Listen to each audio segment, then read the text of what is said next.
and our lives matter and they count.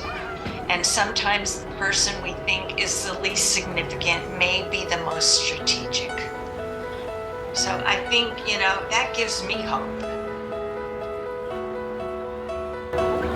You are listening to Our Urban Voices with Dr. Alphonse Javed, a podcast that presents Christian narratives through diverse voices that impact urban ministry. Here is your host.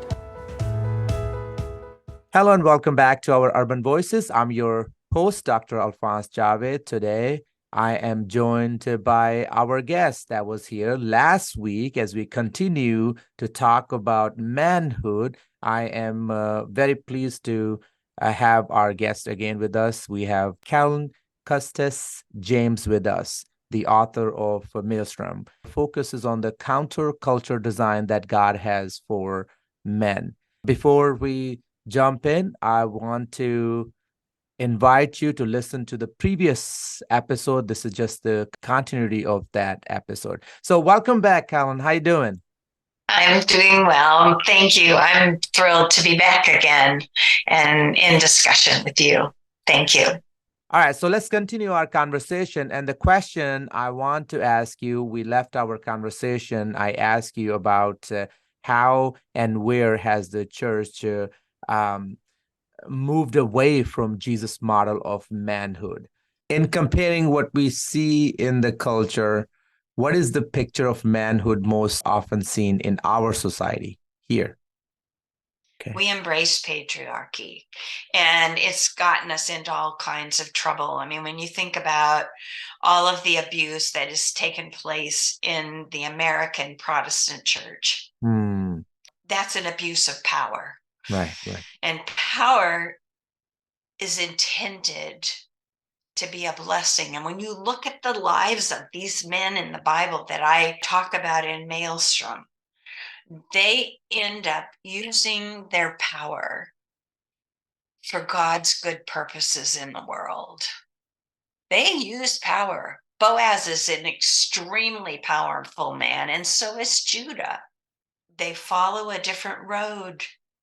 And there are other stories like that in the Bible. I've written about Matthew, who was a monster.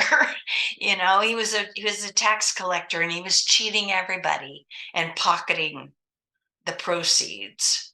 Jesus calls him, and he runs after all of his friends to bring them to Jesus. Joseph of Nazareth, who ends up shutting down his carpenter shop and getting behind God's call on his wife. She couldn't do what she did without Joseph. It's just over and over and over again. And Jesus is that way too.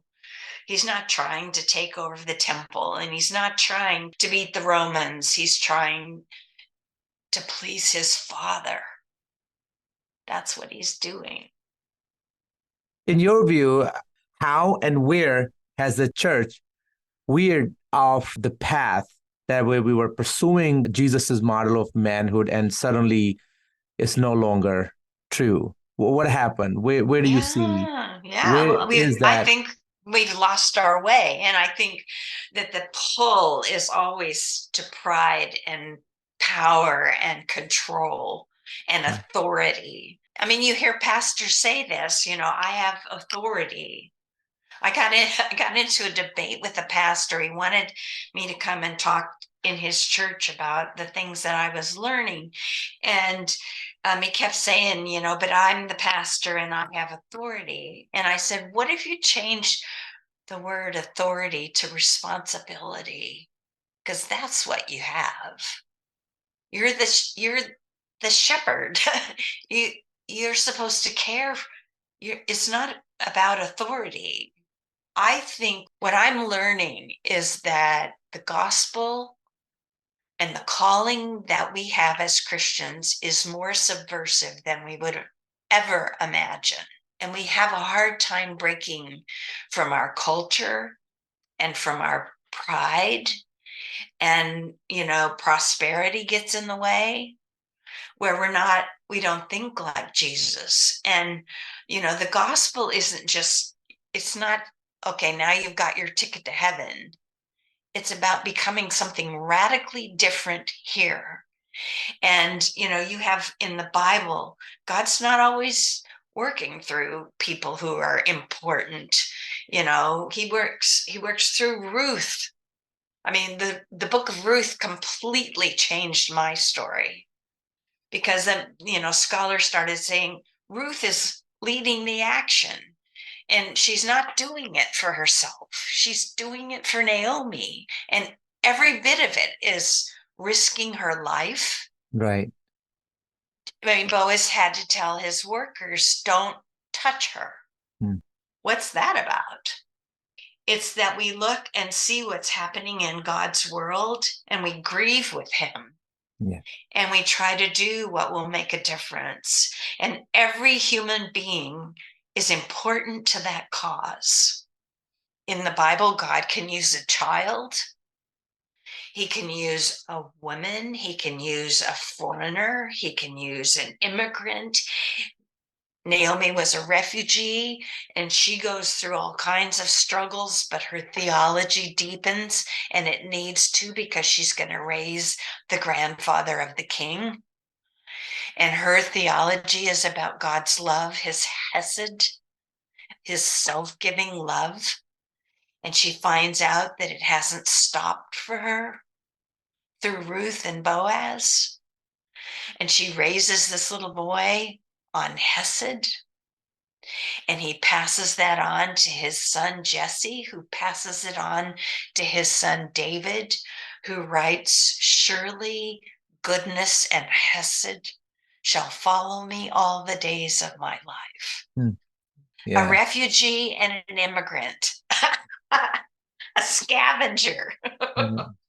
What is the effect on families when men understand that, all of that, what you just talking about, and emulate biblical manhood? Well, I think it's a battle for men, just because of the culture, and just because they do have more cultural power than women have. Yeah. But what you find, and even the secular world discovers this, is that better decisions get made, that being the leader, the head of the family, it stops being such a lonely enterprise. Somebody else has a stake in this with you. When we were first married, my husband came from a totally different background. I came from, Leave It to Beaver, the stay-at-home mom, and the dad who was bringing home the bacon and was the pastor, and that was what I saw growing up. But he grew up with a single mom who had 4 little boys, and anyway, I don't want to get into their story, but everybody was pitching in to help. And when we got married, I had, I think, okay, I know how this is supposed to work. And he said to me, everybody gave me cookbooks for wedding gifts. And he said to me, I really enjoy these meals. But he said, you need to find out what your gifts are and what God wants you to do with your life. And I'm not the answer to that question. And he pushed me out the door. I wouldn't be doing anything I do without him. And he saw the opportunities. He's advocated for me. He's shoved me out the door, again and again. And the other thing that happened was he was a seminary student at the time. My husband has 2 doctorates, one from Westminster Seminary and the other one from Oxford University. And he was just working on his master's when we got married, and I was the breadwinner. And he came home. I was working at a hospital here in Philadelphia as a secretary. And he said, I need you to type my paper. And I said, that's all I do all day. I'm not typing papers. And he said, I need you to type my papers. And he really persuaded me to do that. And what happened, I already had my seminary degree. And what happened was I started interacting with him. And I said, you know, this isn't clear, or this part really belongs over here in terms, it was, and it changed how he worked. And I began to be a colleague with him in his work. And I loved it what happened when and we've been that way for our whole marriage. I mean, he's pushed me, out the door and it's been life-saving and satisfying for me, and happily I can say for a lot of others, which is a total surprise for me. But when we had the financial crisis in 2008, Nicholas Kristof, who writes for the New York Times, did an article, and he said that the economic experts in the world were saying, would we be in this mess if it had been Lehman Brothers and sisters? Because even in the business world, they find better decisions get made when you have collaboration with men and women, but people from other backgrounds, even, when you make better decisions, you have a fuller engagement of the issues. And I think I think that's God's design. And I love the story, most powerful when you personally experience something, right?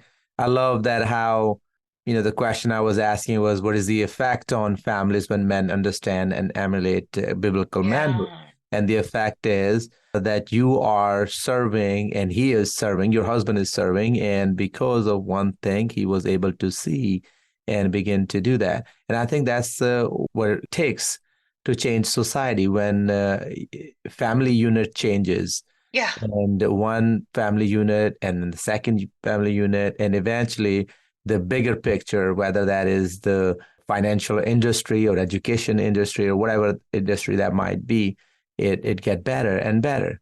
What's a few practical things that a church can do to recenter Jesus's example of masculinity, and how would a congregation benefit from it? Like, for example, my congregation, how Yeah.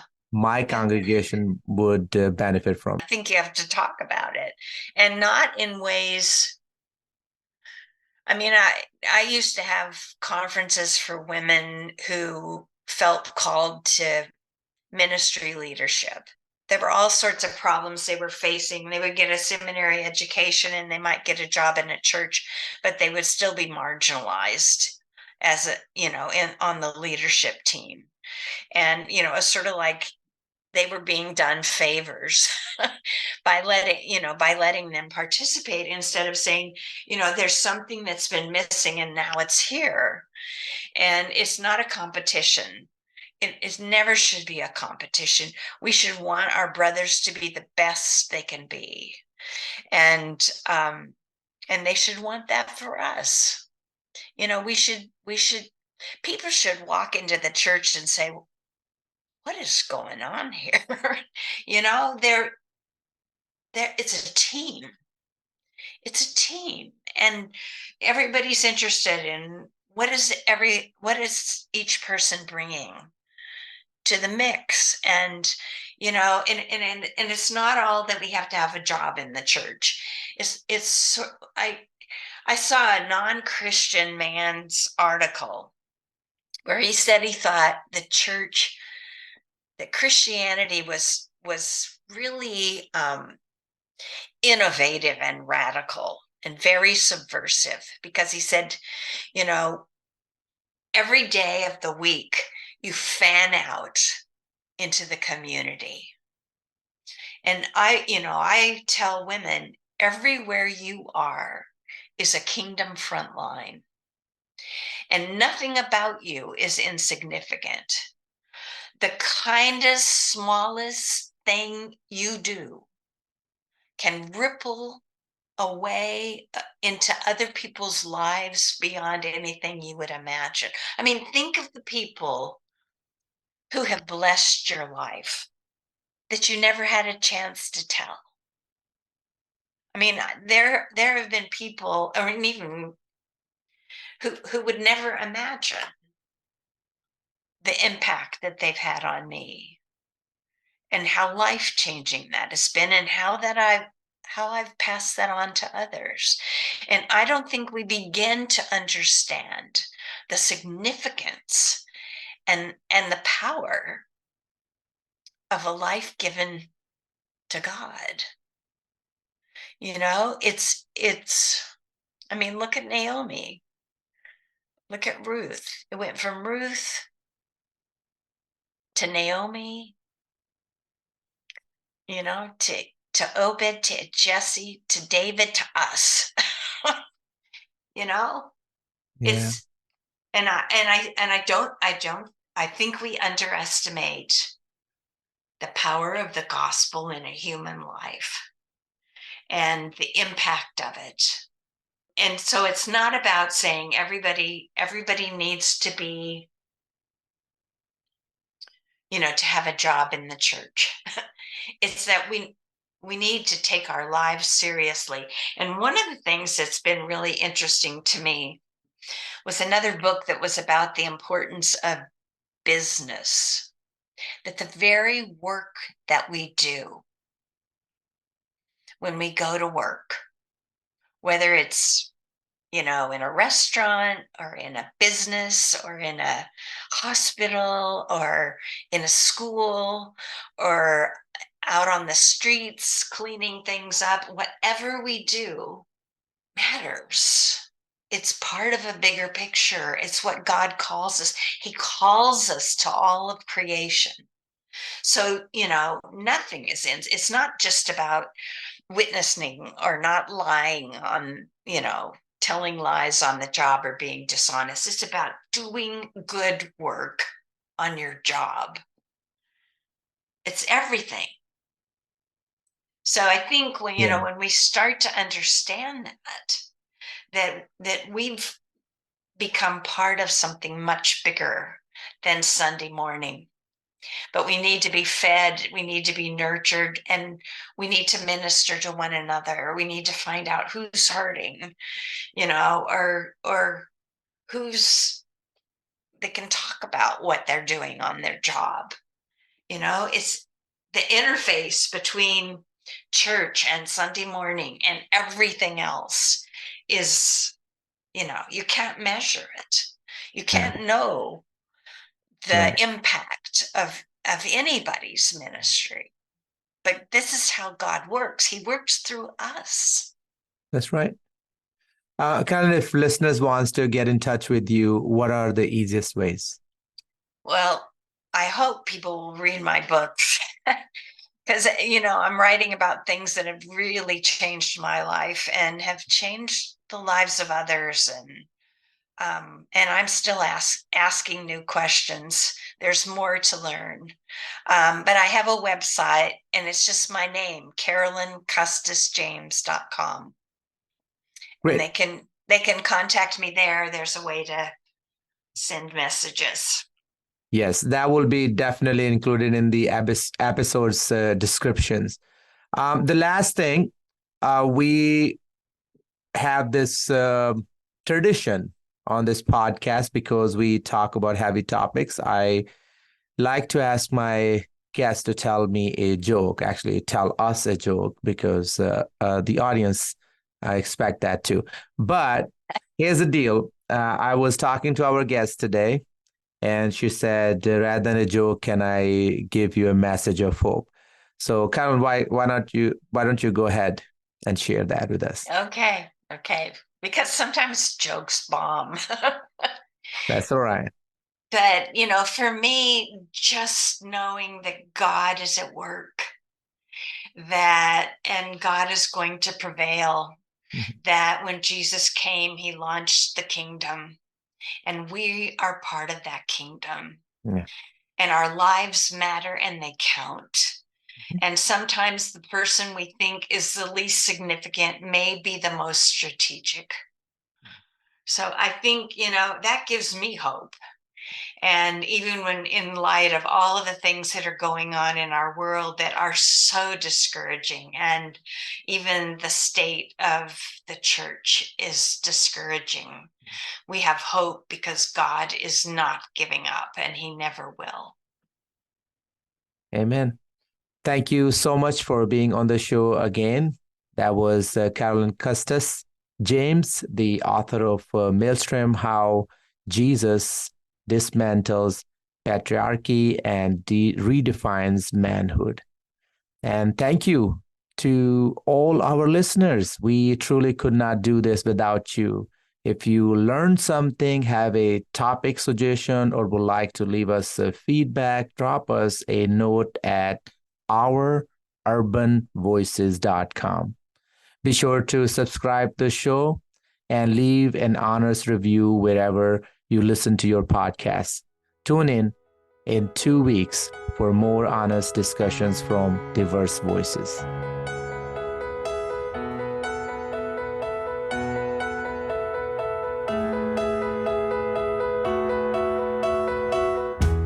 You've been listening to Our Urban Voices with Dr. Alphonse Javed, which presents Christian narratives through diverse voices that impact urban ministry.